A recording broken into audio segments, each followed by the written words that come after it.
Welcome to the Big Tech Gut Check here on Scrolling to Death. This is a weekly update for parents on all things social media and big tech, and today is Friday, October 11th. Boy, has it been an insane week. There is a lot for parents to know. So most importantly, I want to start with Roblox. If your child is on Roblox, sorry, but it's time to delete it. A new report by Hindenburg Research is calling Roblox a pedophile hellscape for kids.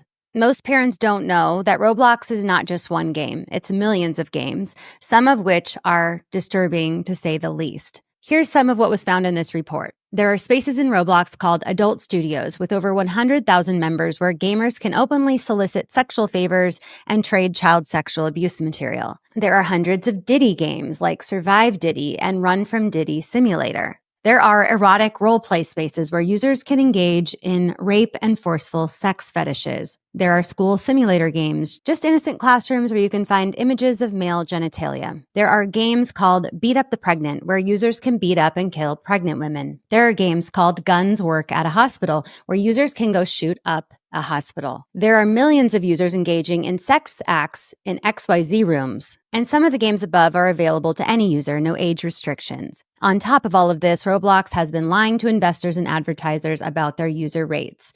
This is all criminal, and I expect lawsuits to follow. Please think about this before you let your child access Roblox. You can try to keep them safe by making sure they're playing offline and in a common space where you are constantly listening and watching. I will link to this full report in the episode notes. This week, 14 U.S. states have sued TikTok because of the harm to children's mental health. Allegations are that TikTok has addicted young people through many of their features and encouraged kids to engage in risky and dangerous behavior, like subway surfing and choking challenges, which are being promoted by TikTok to kids, causing the deaths of children all over the country. New York Attorney General Letitia James states, quote, TikTok knows that compulsive use of and other harmful effects of its platform are wreaking havoc on the mental health of millions of American children and teens. And in the latest update related to TikTok, unredacted versions of the Kentucky lawsuit against TikTok have been released.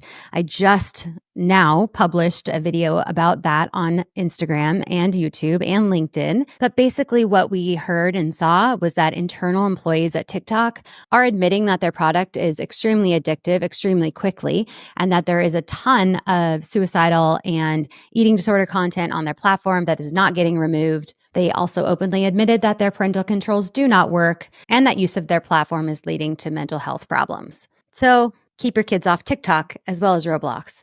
The CDC has followed on to these lawsuits with their morbidity and mortality weekly report.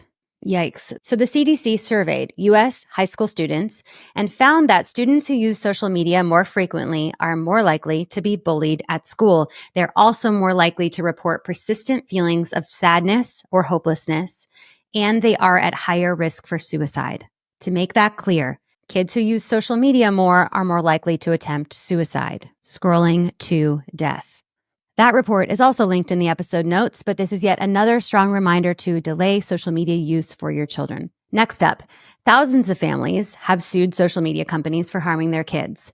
The latest lawsuit was just filed this week and includes 11 families in the U.S. and Canada whose children aged 12 to 19 suffered physical and mental harms that can be directly attributed to their use of social media products. The lawsuit alleges that social media companies are preying on our children with a product that is designed to hook them like an addictive drug. I will be sharing the individual stories of these children over on Instagram so you can see how easy it is for these harms to happen to your child. The first story is of Braden Marcus, who was a victim of sextortion and died by suicide within just 40 minutes from first contact by a predator on Instagram. Thank you to the Social Media Victims Law Center for giving grieving families the support and the hope that they need, that justice will be served and other children will be saved. Next up, a few days ago, the DEA issued an official warning about illegal online pharmacies. Why am I sharing this here? Because kids and teens and adults really are increasingly being exposed to and buying medication online. Nearly all of the pills being sold today on social media are made with fentanyl and can be deadly. Customers believe they're purchasing real pharmaceutical drugs such as oxycodone, Adderall, Xanax, but they are actually made with fentanyl and sometimes methamphetamine. Here on the podcast, I've interviewed many parents whose children experienced just this. They were offered a single pill from a Snapchat drug dealer, told it was prescription. They took the pill or even half of the pill and died in their own bedrooms while their parents slept. These parents share their child's story so that parents like you and me don't experience this. It's the literal worst thing that could ever happen. And we have a responsibility to warn our children. From a very young age, you can tell your child that they are never to take medicine that isn't given to them by a doctor or their parent. Never, ever. It is so dangerous. I talk about this topic most recently in my interview with Emmitt Smith. Yes, the football player who is working with Narcan to try to make sure that every home and every responsible adult has a dosage of Narcan on their person, just in case.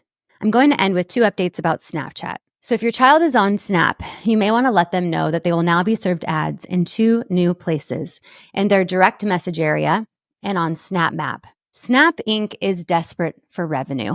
On September 3rd, CEO of Snap Inc., Evan Spiegel, posted an update to their website. There was a lot of excuses made about why their share price performance has lagged behind the overall market. They announced lots of things that they're going to be doing to improve their revenue.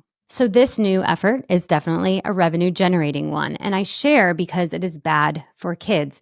The ads being shown to children on social media sites like Snapchat are very often not age-appropriate, and at times they are dangerous. Like Meta's recent ads on Instagram and Facebook promoting Nudify apps and fake driver's licenses and even illegal drugs like cocaine and fake pills. So far, Snap announces that they're partnering with McDonald's and Taco Bell on these ads, super healthy options for your child, but the ads will expand, and so please tell your child to ignore them. And if your child has Snap Map on, please turn it off. That is a geolocator that allows any person on Snapchat to find your child down to the exterior of the building that they are in. It is very dangerous. Last update for the week, and this is also on Snapchat. The state of Nevada has sued Snapchat and also TikTok and Meta, claiming deceptive and harmful conduct by these companies. This lawsuit will be moving to trial, which will give us some eye-opening insight into what is really happening behind the scenes at these companies. And what I will tell you from reviewing those lawsuits is that they are actively harming our children for profit. They have been, they will be, until we force them to be safer through federal legislation like the Kids Online Safety Act. If you have not already, or even if you have already, please go to house.gov, type in your zip code, find out who your representative is in the House, send them a quick message or give a quick phone call and ask them to co-sponsor the Kids Online Safety Act. This is a really important bill. You can learn all about it in any of my recent episodes. Just type KOSA into the search bar at scrollingtodeath.com/podcast. That is it for this week on the Big Tech Gut Check. Thank you so much for prioritizing the health, mental health, physical health of your children, for educating yourself on important updates related to the platforms that they are accessing. I will catch you next week.